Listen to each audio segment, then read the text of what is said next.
కూడా ఇరాన్ పైన దాడి చేసిన తర్వాత ఒక రకంగా ఇరాన్ ఏ క్షణమైనా కూడా ఇజ్రాయెల్ పైన దాడి చేయవచ్చు. ఈ నేపథ్యంలోనే పౌర విమానయాన సంస్థలు మొత్తం నిలిపివేశారు. సో సివిలియన్ ట్రాఫిక్ని మొత్తం కూడా క్లోజ్ చేశారు. All flights, every flight Israel వైపు నుంచి వచ్చేది కానీ ఇజ్రాయెల్ వైపు నుంచి వెళ్ళేది కానీ మొత్తం అంతా నిలిపివేశారు. ఏ ఒక్క ఫ్లైట్ కూడా రన్ అవ్వడం లేదు ప్రస్తుతానికి. సో అక్కడ Ben Gurion international airport, Tel Aviv ఈ ప్రాంతం నుంచి ఒక్క ఫ్లైట్ కూడా స్టార్ట్ ఉన్నట్టుగా అప్డేట్స్ అందుతున్నాయి. మరొక వైపుగా 6 ఎయిర్ బేసెస్ టార్గెట్గా ఈ దాడులు కొనసాగాయి. దాంట్లో తెహరాన్, ఇరాన్ రాజధాని తెహరాన్ ప్రాంతంలోని ఎయిర్ బేసెస్, ఆ తర్వాత పర్చిన్ రెసిడెన్స్, ఇక్కడ చూడండి కనబడుతుంది కదా, Tehran residence reported seeing Israel fighter jets. So అక్కడ తెహరాన్ పైన దాడులు జరిగాయి. కెర్మాన్ షా దగ్గర దాడులు జరిగాయి, అరాక్ దగ్గర దాడులు జరిగాయి, ఆ తర్వాత నటాన్స్, ఇషాఫన్. సో ఇక్కడ ఈ ప్రాంతాల దగ్గర ఇసాఫహన్, సో ఈ 5 ప్రాంతాల దగ్గర ఈ దాడులు కొనసాగినట్టు తెలుస్తోంది. సో 5 ప్రాంతాల్లో కూడా పెద్ద ఎత్తున ఇప్పుడు నష్టం వాటిల్లింది. సో ఈ ప్రాంతాలు టార్గెట్గా ఇజ్రాయెల్ దాడులు చేసింది. సో సుమారుగా ఇజ్రాయెల్ చాలా పెద్ద ఎత్తున ఈ దాడికి పాల్పడిందని చెప్పాలి. సో ఇజ్రాయెల్ దాడిలో 5 ఎయిర్ బేసెస్లో ఈ భీకరమైనటువంటి దాడులు కొనసాగించడం వల్ల అక్కడ పెద్దగా target assassinations according to 4 senior Iranian officials. So present అయితే military commanders, multiple resident buildings around Tehran in what appears to be targeted. So అక్కడ చాలా కీలకమైనటువంటి స్థావరాలను టార్గెట్గా ఈ దాడులు జరిగినట్టు తెలుస్తోంది. So Iranian state media are being to build a picture of the scale and targeted Israel attacks. Iran's state television reported that the commander-in-chief Revolutionary Guards Jen Hoysen was killed. So అక్కడ ఇరాన్కి సంబంధించినటువంటి revolutionary guards chief, commander in chief మరణించినట్టు తెలుస్తోంది. Hossein salami, ఇరాన్కి సంబంధించినటువంటి హోసియం salami ఈ ఘటనలో మరణించారు. Iranian commander in chief Hossein Salami was killed and were at least 4 senior officials, మొత్తంగా 5 సీనియర్ కమాండర్ అఫీషియల్స్ ఈ ఘటనలో మరణించినట్టుగా తెలుస్తోంది. ఈ దాడిలో ఇజ్రాయెల్ చేసినటువంటి ఈ దాడిలో సుమారుగా 5 మరణించినట్టు తెలుస్తోంది. దాంట్లో commander in chief Hossein Salami ఉన్నట్టు తెలుస్తోంది.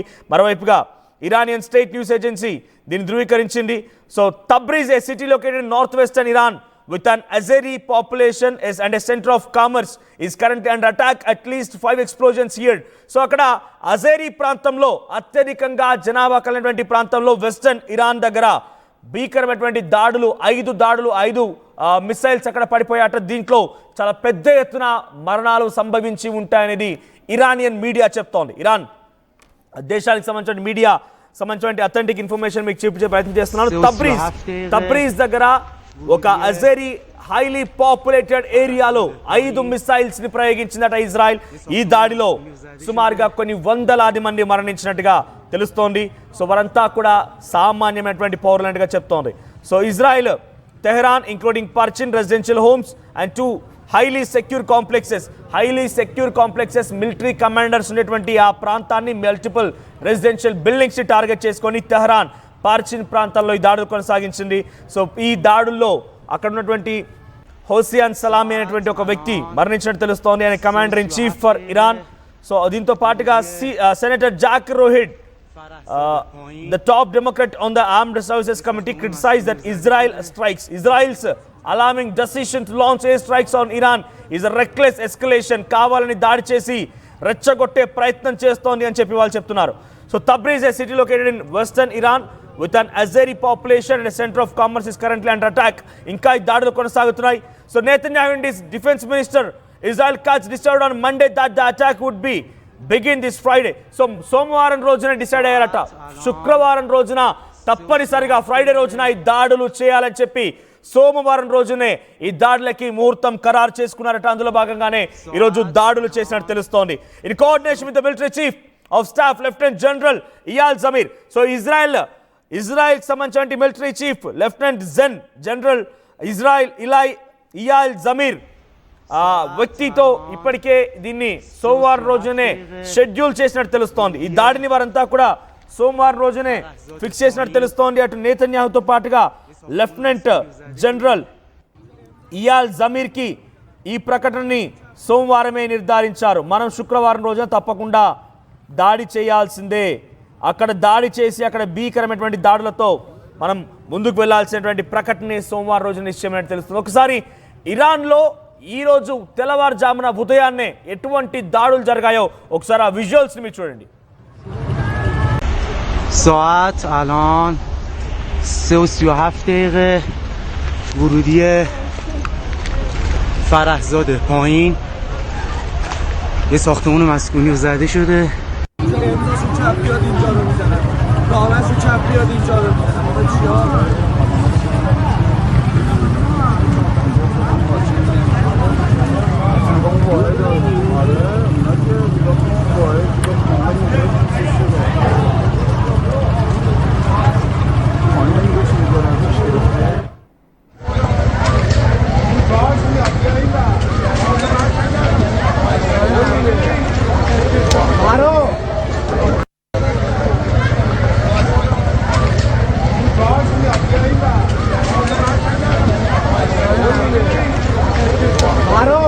రైట్, ఇజ్రాయెల్ ఈ టార్గెట్ ని మొదటి నుంచే వేసింది. సోమవారం రోజునే శుక్రవారం రోజున దాడి చేయాలని చెప్పి లెఫ్టినెంట్ జనరల్ ఇయాల్ రజ్మీకి జమీర్కి ప్రకటన చేసింది.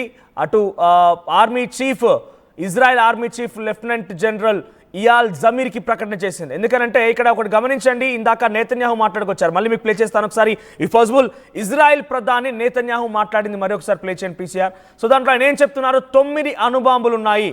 ఎస్, 9 అణుబాంబులు ఉన్నాయి. ఈ 9 అణుబాంబులని ఇజ్రాయెల్ వైపుగా ఎక్కుపెట్టాము కాబట్టి ఇజ్రాయెల్ దానికి భయపడిపోయింది. ఇజ్రాయెల్ దగ్గర చాలా సుపీరియర్ ఇంటెలిజెన్స్, ప్రపంచంలో అత్యధిక టెక్నాలజీని ఉపయోగించే ముసాద్ లాంటి ఒక ఇంటెలిజెన్స్ సంస్థ ఇజ్రాయెల్ దగ్గర ఉంది. సో వాళ్ళు పసిగట్టారు ఇజ్రాయెల్ పైన నిజంగానే ఇరాన్ దాడి చేస్తుందానంటే ఎస్, 9 అణుబాంబులని ఎక్కుపెట్టింది, ఏ క్షణమైనా ఇజ్రాయెల్ పైన దాడి చేయొచ్చు కాబట్టి మనం ముందుగానే ప్రతిఘటించాలనేటువంటి ఒక ఆలోచనతోనే మేము ప్రతిఘటించామని చెప్తున్నారు. ఒకసారి ఇజ్రాయెల్ ప్రధాని నేతన్యాహు ఏం మాట్లాడారో చూద్దాం. Moments ago, Israel launched Operation Rising Lion, a targeted military operation to roll back the Iranian threat to Israel's very survival. This operation will continue for as many days as it takes to remove this threat. For decades, the tyrants of Tehran have brazenly, openly called for Israel's destruction. They've backed up their genocidal rhetoric with a program to develop nuclear weapons. In recent years, Iran has produced enough highly enriched uranium for 9 atom bombs. 9. In recent months, Iran has taken steps that it has never taken before, steps to weaponize this enriched uranium. And if not stopped, Iran could produce a nuclear weapon in a very short time. It could be a year, it could be within a few months, less than a year. Right, ఇక్కడ చూసారు కదా Israel ప్రధాని Netanyahu ఏమంటున్నారంటే తమ పైన 9 అణుబాంబులను ఎక్కుపెట్టామని చెప్పి బహిరంగంగానే ప్రకటిస్తున్నారు. ఏ క్షణమైనా ఇజ్రాయెల్ ని ఢీ కొడతాం, ఇజ్రాయెల్ ని పూర్తిగా తునాతునకలు చేస్తామని చెప్పి అయతుల్లా అలీ ఖమేనీ చాలా స్పష్టమైనటువంటి భావనలో ఉన్నారు. సో మా ప్రాణాల వరకు వస్తే మేము చూస్తూ ఊరుకోం కాబట్టి మేము దాని ముందుగానే సెల్ఫ్ డిఫెన్స్లో భాగంగా కుప్పకూల్చే ప్రయత్నం చేశామని చెప్పి ఇజ్రాయెల్ ప్రధాని నెతన్యాహు చెప్తున్నారు. అందులో భాగంగానే ఈరోజు తెల్లవారుజామున ఈ భీకరమైనటువంటి దాడులు ఇరాన్ పైన కొనసాగించింది. అయితే ఇరాన్ ఈ దాడిలో చిత్తు అయిపోయింది. 5 ముఖ్యమైనటువంటి ఎయిర్ బేసెస్ ని టార్గెట్ గా చేస్తూ ఈ దాడులు కొనసాగాయి.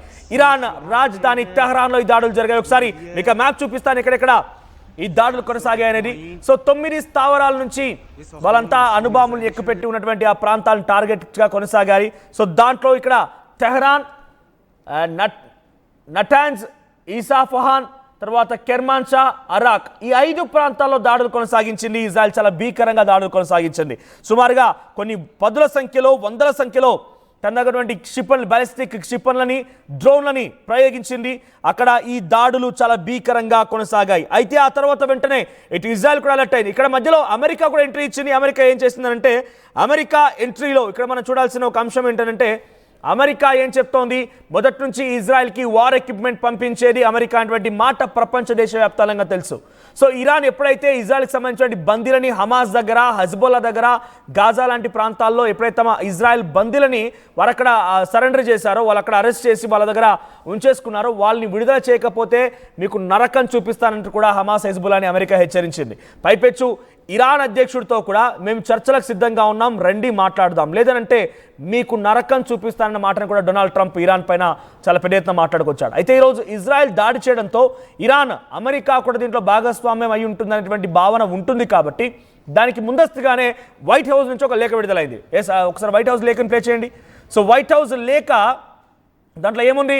Statement from secretary of state mark Rubio.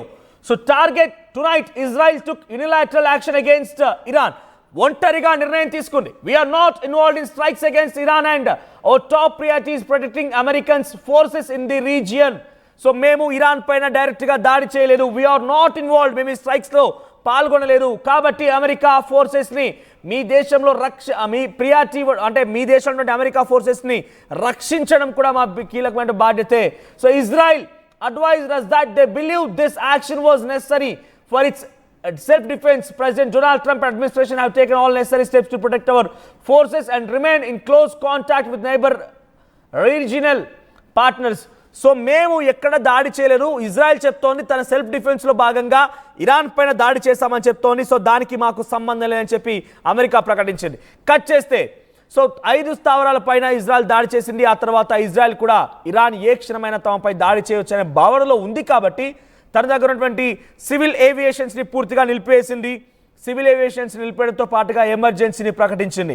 ఏ క్షణమైనా ఇరాన్ ఇజ్రాయెల్ పైన దాడి చేసే అవకాశం ఉందని చెప్పి ప్రజలను అలర్ట్ చేసింది.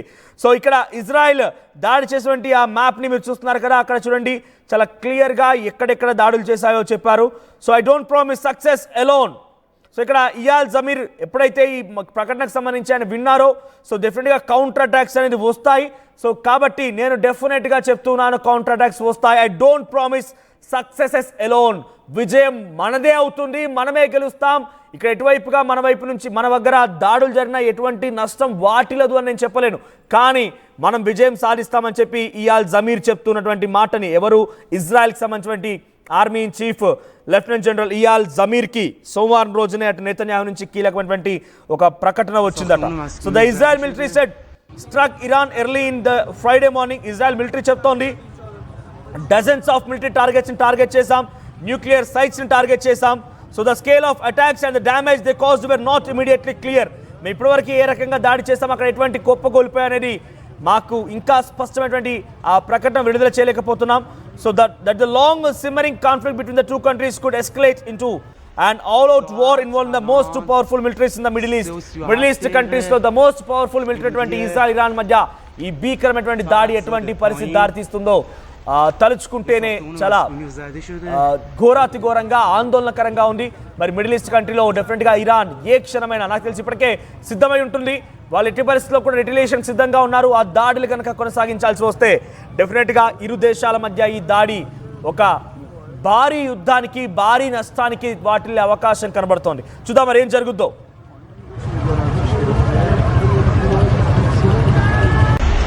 ساعت الان 3:37 ورودی فرهزاده پایین یه ساختمان مسکونی زده شده. چپ بیاد اینجا رو میزنن، راهش چپ بیاد اینجا رو میزنن. آقا چیا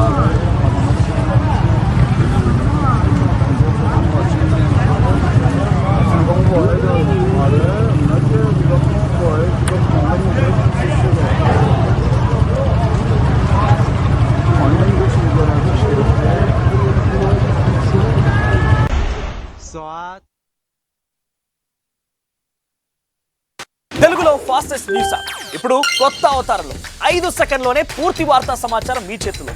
సోషల్ మీడియా ట్రెండ్స్ మీ కళ్ళ ముందుకే live TV and voice search ఆప్షన్స్తో ఇప్పుడే డౌన్లోడ్ చేయండి. యాప్ లింక్ డిస్క్రిప్షన్లో ఉంది.